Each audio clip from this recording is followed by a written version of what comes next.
Muy buenas de nuevo a todos. En el vídeo de hoy lo que vamos a hacer es reparar el típico mango de ducha que se ha roto. Esto es otro clásico de las reparaciones rápidas que se pueden hacer.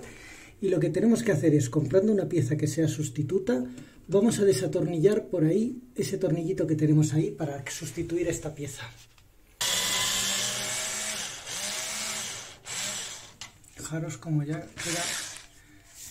Me faltan manos, ya va saliendo. Vamos a poder incluso aprovechar el soporte que tenemos ahí, yo creo. Ya lo he soltado. Fijaros que se trata sencillamente de quitar el embellecedor y sacar esta piecita que es lo que sujeta el agarrador de la ducha.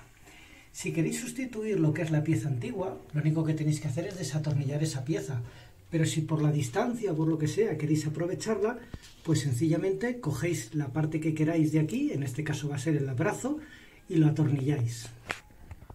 Pues una vez que tenéis toda la pieza colocada, ya lista, ajustada la pieza que engancha aquí y lo otro puesto, lo único que hay que hacer es volver a meter el tornillito. En este caso voy a usar uno un poquito más largo porque a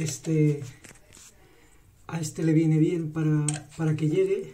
Voy a usar uno un poquito más largo, ¿vale? Y atornillarlo, sencillamente proceder a atornillarlo. Muy bien, bueno, pues ya está aquí terminado. Hemos terminado de poner el embellecedor, ¿de acuerdo? Ahí lo tenéis el tornillo. Es un poquito más largo, pero no pasa nada. Como había margen, pues sin ningún problema. Queda aquí la pieza sujeta, lo ponéis a la altura que queréis. Y nada, espero que os haya sido útil el aporte de hoy. Un saludo y hasta el próximo vídeo.